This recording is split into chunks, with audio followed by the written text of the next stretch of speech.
Всем привет! В этом видео я покажу вам испанское побережье Коста-Браво. Не все, конечно, но достаточно, чтобы получить представление о нем. Его скалистые берега, дозорные тропы, пещеры, пляжи, многочисленные бухты и несколько городов.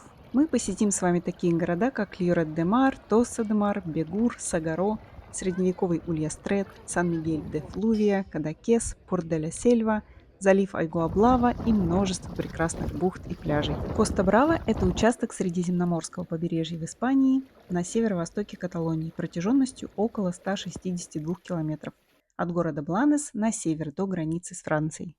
Название Коста-Браво переводится с каталанского и испанского языков как «дикий, суровый берег» и отражает суровую красоту этого региона, который отличается изрезанной береговой линией с крутыми скалами, поросшими пиренейскими соснами, пиниями, пихтами, многочисленными живописными бухтами и заливами, галечными песчаными пляжами и живописными деревнями и городами. В южной части Коста-Бравы начинаются чисто песчаные пляжи, которыми славятся в частности Йорет-де-Мар, Тоса-де-Мар, а в горах, возвышающихся над побережьем, кое-где сохранились даже древние развалины старинных замков. А если отъехать немного от пляжей, то можно открыть для себя целые средневековые города, такие как Ульястрет. Конечно, они не на 100% средневековые, но в них можно полюбоваться крепостными стенами, площадями, соборами из тех времен. Регион Коста-Браво расположен в провинции Жирона. Это одно из самых популярных туристических направлений в Испании, привлекающее туристов своим природным ландшафтом и развитой инфраструктурой.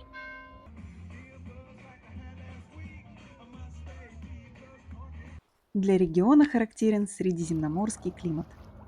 Зимой в январе-феврале температура редко опускается до 0 градусов. Днем обычно 10-13. Бывают сильные ветра, штормит, идет дождь, волнуется море, но бывают и теплые дни, когда разогревается до 20 градусов и все спешат на пляж погреться.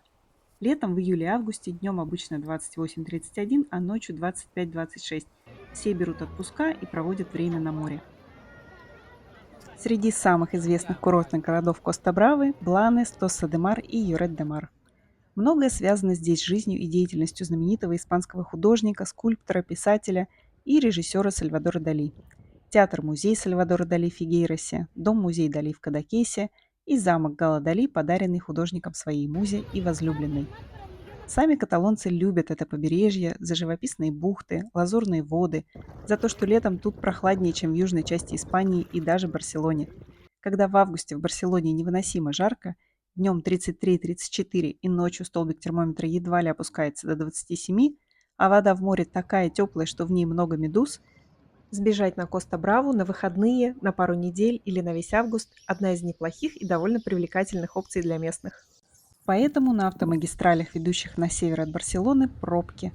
В пятницу-субботу в сторону Коста-Бравы, а в воскресенье назад в Барселону. Пробки вполне реальные, можно ехать 3,5 часа вместо полутора. Иногда даже выводят трафик на одну полосу встречного движения. Цены на жилье в июле-августе здесь предсказуемо взлетают до небес, и даже местным не всем по карману отели Коста-Бравы в высокий сезон.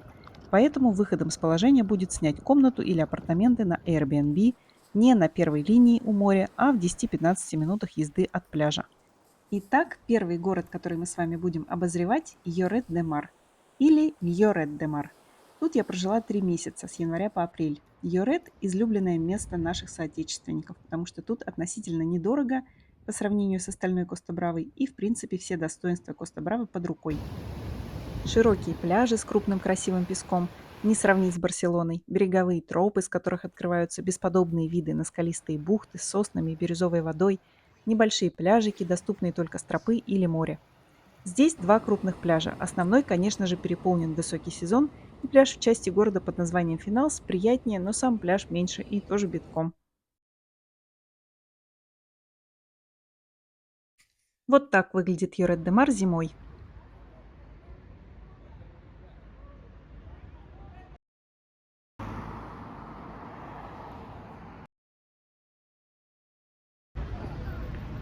А в феврале, когда, казалось бы, жизни в городе нет, тут проходит карнавал.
Те, кто прожил в Испании уже по несколько лет, довольно критически относятся к Юрету. Мол, зимой тут пусто, город вымирает, место слишком туристическое, всего два пляжа, и летом на них не протолкнешься. Но, я скажу, конечно же, красота в глазах смотрящего. Будете здесь, обязательно прогуляйтесь по дозорной тропе. Только наденьте очень удобную и практичную спортивную обувь, кроссовки, проще говоря. И будьте внимательны, тут много лестниц, можно прям похайкать, и перила не везде достаточно высокие, нужно быть осторожными. У неподготовленных людей поначалу может кружиться голова. Лучше выходите утром, пока не жарко, или ближе к закату, но так, чтобы вернуться затемно. Иначе можно случайно и шею в темноте свернуть. Дозорные тропы длинные, можно провести здесь до 2 часов, гуляя в направлении от города и назад. И еще одна минутка видео с дозорной тропы.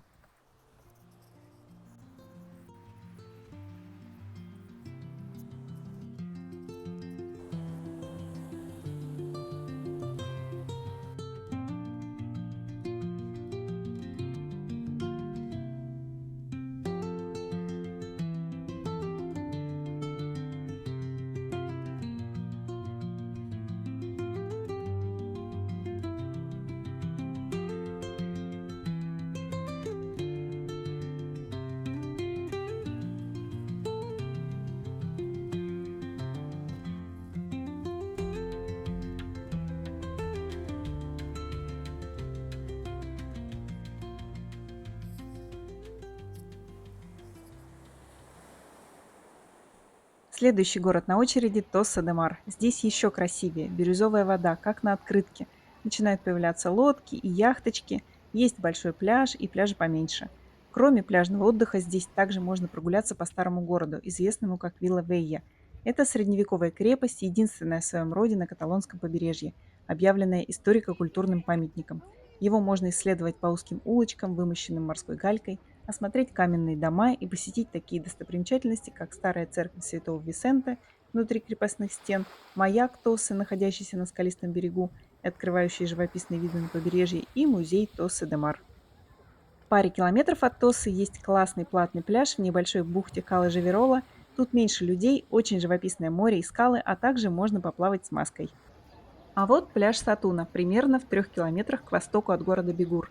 Это живописная каменистая бухта, известная своей природной красотой и отреставрированными белыми рыбацкими домиками. Берег состоит из гальки и камней, поэтому для комфортного входа в воду лучше использовать специальную обувь.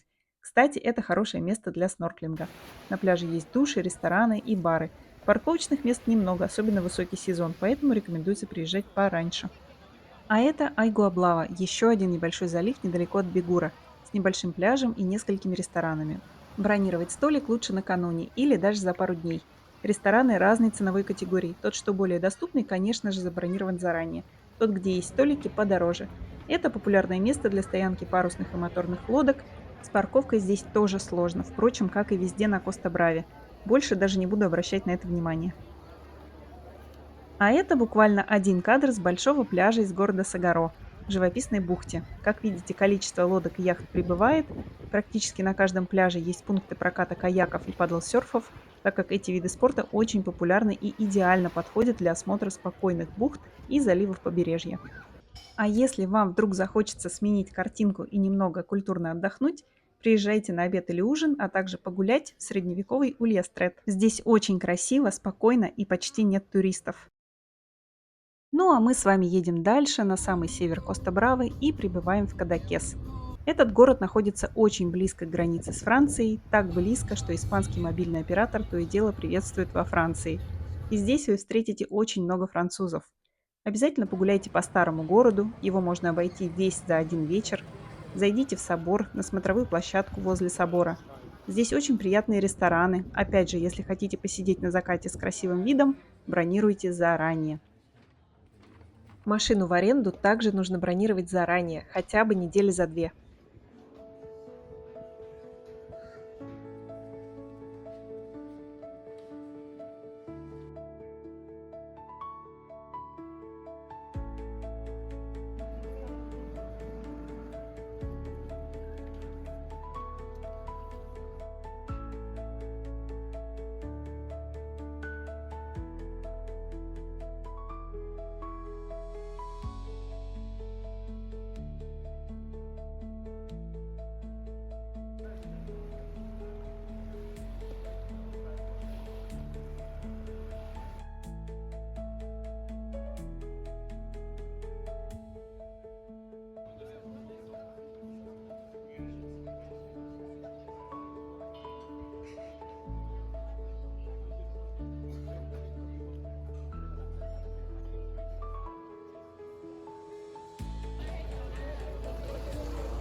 Немного личной истории. Мы исследовали побережье на собственном падл-серфе. Его очень удобно везде возить с собой в машине.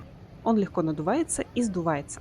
На доске можно перемещаться вдвоем с двумя полноценными двусторонними каякинговыми веслами или, как мы, с веслами и мотором. Крепится на доску снизу. Мотора хватает всего на 45 минут, но этого вполне достаточно на одну вылазку. И он очень помогает отплыть подальше, когда море неспокойно. А оно за пределами бухт и заливов редко бывает спокойно и комфортно для падл-серфинга. Так что если вам недостаточно просто сидеть на пляже и отплывать от него на доске максимум на пару десятков метров, это отличный вариант. Но, вероятно, каяк даже лучше. Он тяжелее и эргономичнее и более приспособлен к преодолеванию волн, чем плоская надувная доска. А еще лучше и комфортнее, конечно же, на лодке. Вообще, эти места стоят того, чтобы оторваться от пляжей и совершить морскую прогулку. Мы также рассматривали вариант с надувной лодкой, но она значительно более неудобная в транспортировке, чем доска, а парковка на месте стоит немалых денег и не внушает доверия. Мы исследовали бухты, пляжи и совершенно случайно натыкались на разные пещеры в скалах, большие и маленькие. И вот эта пещера стала нашей наградой за смелость. Сакова дес Инферн или Адская пещера. Посмотрите, какая она красивая. Нам еще и посчастливилось попасть сюда на закате, когда она, наверное, максимально живописна. Никаких толп туристов и очередей. Ваш личный аттракцион, закрытая вечеринка. Наслаждайтесь красотой, фотографируйтесь, проведите здесь столько времени, сколько нужно. Кроме отдыха на воде, можно посетить дом-музей Сальвадора Дали. А вот и он, кстати. Еще одна природная достопримечательность рядом с Кадакесом – Кап де Креус или мыс Креус. Можно подняться к маяку, с него открывается завораживающий вид на побережье, бухты, видно пещеру Сакова дес Инферн, адскую пещеру. И автомобильный доступ к маяку в Кап-де-Креус часто бывает ограничен. Будьте внимательны. Читайте знаки и баннеры с предупреждениями на дороге, иначе можно нарваться на штраф 200 евро. Ну и вообще, не везде пускают на машине, вокруг природный заповедник, стараются сохранить его первозданную природу. Не до всех пляжей можно добраться на машине, часто можно доехать до парковки и дальше хайкать на пляж пешком. Что тоже неплохо, только будьте аккуратны в жаркое время суток. Здесь очень красивый скалистый рельеф и недоступные для пешеходов и транспорта пляжи. Уникальный ландшафт создан сильным холодным ветром Трамонтана, который вызвал эрозию скал, формируя удивительные геологические образования. Мы рисковали, спускаясь к пляжам по этим скалам с дороги, но вам не рекомендую. Это может быть опасно и противозаконно.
Еще один город, который мы посетили, находится в минутах в 20-30 от Кадакеса. Называется Эль-Порт-дель-Мар. Здесь в августе было более ветрено, чем в Кадакесе. Здесь больше волны и есть большая классная бухта для виндсерферов. Если решитесь прогуляться по городу, обязательно зайдите в собор. Он очень необычный, стильный, как концертный зал. Здесь часто проводятся концерты классической музыки. От города Эль-Порт-дель-Мар можно для разнообразия доехать за 20 минут до города Янса. Здесь чуть менее ветрено и море спокойнее.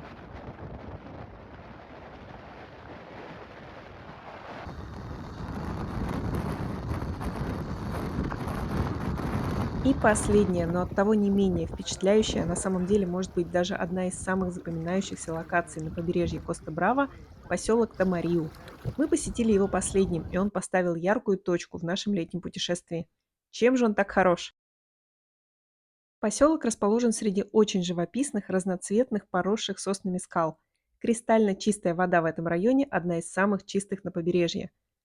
Пляж с южной стороны, отмеченный голубым флагом, идеально подходит для купания, поскольку имеет довольно пологий вход в воду. Он также популярен среди любителей каякинга, поскольку здесь множество пещер, которые можно исследовать, а также любителей дайвинга. Но тут у меня не было личного опыта. Мы посетили несколько пещер поменьше и добрались до чемпиона этой локации – пещеры Гисперта или Гисперт. Ее длина несколько десятков метров, плюс она очень высокая. Пещера ориентирована на восток, так что несколько дней в году она естественным образом освещается солнцем на восходе. Сюда водят организованные экскурсии, но я вам предлагаю добраться сюда самостоятельно. И можно взять фонарь помощнее, чтобы как следует рассмотреть пещеру изнутри.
Это все, что я хотела рассказать вам о Коста-Браве. Надеюсь, вам понравилось мое видео. Буду рада ответить на ваши вопросы. До новых встреч. Пока-пока.